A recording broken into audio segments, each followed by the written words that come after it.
Hi, everybody. Hello, I'm Karen, and I'm May. and we are Boomers Gen Z. So today we're going to talk about this topic about I still don't get it very much. Is about a lot of the younger generation keeps saying you got to find your passion, what's something that you're passionate about, so that you that's your work, blah blah blah. So, uh, do you agree with that? Yeah, 100%. Really? But 100%. so, what are you passionate So I'm very passionate about raising awareness on important topics. I feel like I'm passionate about driving important messages through marketing. to marketing? Through marketing. Okay. So marketing, right? Like I see what you mean. So with marketing, right? So marketing is like my job role, but then I get to pick and choose what clients I work with, depending on whether my values relate to like what they're trying to do. Because I'm using marketing as the tool, right, to Okay. drive a message. So a lot of the clients that I have stayed with the longest, they're all driving an important message around them to bridge awareness in the Malaysian community. Okay. And I find that fun to do because I'm passionate about bringing awareness to important things, and indirectly, it makes me a little bit more aware about things that are happening. So it's like it becomes like a learning experience for me as well. But that's because you own your own business, right? Now, if you work with somebody, you can't choose. So, what would you do? Quit? No, that's not true. So okay, so see, so it was always about like important messages and delivering an important message. So I used to work with a real estate company. Okay. So you would think, okay, how does property relate to it? So it didn't. But this real estate company, they created a website where you would be able to get neighborhood information. So then what I would do is, since I was in the marketing team, I had the opportunity to find out what is going on in the different neighborhoods around Malaysia. What are the driving factors of those neighborhoods? Is it like the food? And then bringing awareness to what are their community issues and what are the community like pros and cons. Okay. And then sort of like, so it's still like kind of like driving awareness. It's still like kind of like, Which is where your Yeah. passion is. yeah, so I like that. I like how marketing is so powerful, right? Like from the change of color or a different font. Marketing is all about delivering a message, whether your message is to have like a sale at the end or if it's just to deliver a message to educate someone. But through marketing, you can really convince people around a lot of different subjects. And I think I love playing that wizard, you know? Like when I do this, you are gonna do that. So I find that kind of thing. yeah. So what about you? Like, do you not passion not a thing for you? No, I am all for passion, but I struggle with people who say, "Oh, I'm not very passionate about this, therefore I'm not going to do this." But you don't always end up with work that you're passionate about. Okay. And maybe your passion doesn't pay you enough to feed the family. So my question to you, what would you do if let's say you have a job that pays you well enough, but you're not passionate about it? What would you do? Honestly, I would stay in the job until I have a stable alternative. I wouldn't just jump because passion, like you said, passion is not going to pay the bills, and I agree with that. If you have responsibilities, do not just pack up and leave because you're going to get yourself into a fix. Yeah, but so don't you agree that passion changes also? Yes. Right. So my question then is, if let's say, okay, let's just say, I am very passionate about making cross stitch. Okay. Okay, let's say I'm very passionate about making cross stitch, but it doesn't pay the bill, and so what should I do? What would you do as a younger person? Because Okay. what I'm trying to understand here is with the young people, the constant narrative is I have to be passionate.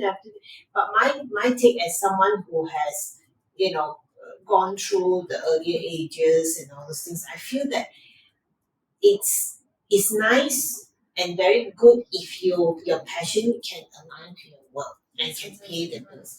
But sometimes it doesn't.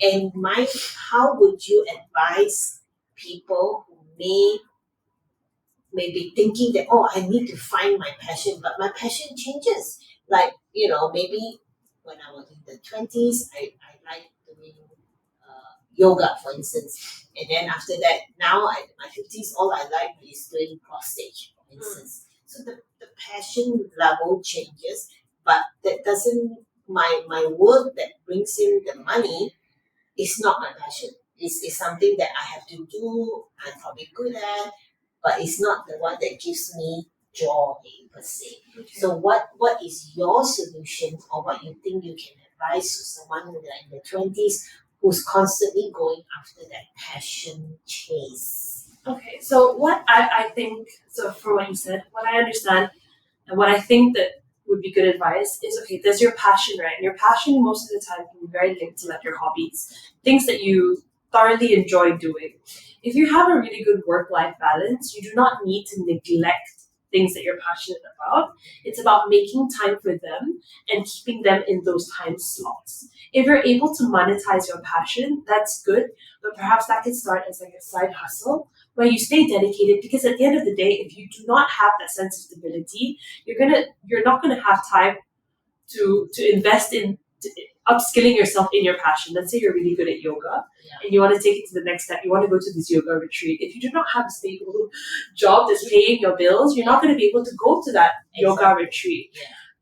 So I understand like the word passion is thrown around like a lot now. We have to be passionate about it. Oh, I'm not passionate about this. I think I want to quit the job. Yeah, That is not. which is why I say I find that so many people throw that around. Yeah. And especially after COVID, everyone is talking about, oh, I'm no longer passionate about this and that. But they whether if you have the finances to do it, great, no problem. But if you don't, But if you don't and you can't put food on the table, is that wise? yeah, no, I do not think so. But one thing that you can chase, so then it comes to the question of like, oh, am I still being true to myself if I'm not following my passion, right? Right. Well, no, I think that there's a very big difference between passion and values. Okay. So if you are able to identify your values, so like perhaps your values are like you're very, like you want to work with a company that's eco-friendly. Okay. You want to work with a company that's ethically doing this, or you want to work with a company that believes in this. So you find a company or a job that shares the same values as you do. So that way you do not feel like you're not being true to yourself or you're not being authentic, because perhaps your passion of yoga and cross stitching is not going to pay the bills. But then when you find a job that you share the same values with, I feel like you would still be fulfilled. Okay. And then you just focus on making sure you have work-life balance to ensure that you have time for your passion. Right. And that can become your weekend thing or your evening thing. So you leave work at the door, come home, spend your evening doing yoga, or spend your evening creating a new scarf for your friend for the weekend. Right. And you create those boundaries for things. And I think that would be the way. That definitely is the route that I would consider, because sometimes we want to create we want to chase our passion because it's maybe in your core energy, that's something that you feel very connected to and you feel that's your zen space or whatever it may be, but it with sometimes with work, that one that pays the bill and all that, do carve out even a little time that you feel that, okay, this is my time which I will do something that is that I'm passionate about. And that's something that we are trying to drive in, because passion changes at different phase of the lives, and that's where things actually it shifts, and then maybe you feel that, okay, maybe I used to be really passionate about running and now I can't because I'm older and I want to do more yoga. So if you keep chasing passion to and trying to monetize that, it's very difficult because you can't, your passion may suddenly go off and it doesn't even pay enough, right? So that is something that I feel that maybe younger people have to understand, that don't give up on your hobbies, because those hobbies can be giving you a lot of peace of mind. Yeah. Maybe that meditative zen place that I talk a lot about in Women in Midlife, because we talk about menopause and how doing something that calms your brain and puts you in a very in a zen zone, helps you to control all your hormonal imbalance as well, which for you too, for all the PMS and things like that, right? So what is your hobby, if I may ask, if right now? Oh, I like to cook. You like to cook, so that's quite a zen thing. Yeah, so I actually really enjoy cooking. I like coming up with recipes. I cook with my friends. I cook almost every day. Wow. And you what is your go-to dish that the family likes in general? Oh, it's called bacon chicken.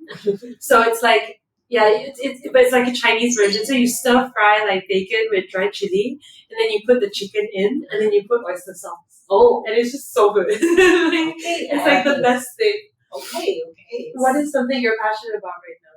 Right now, I am very passionate about building women in midlife and talking to women about the importance of taking care of yourself during menopause and all that.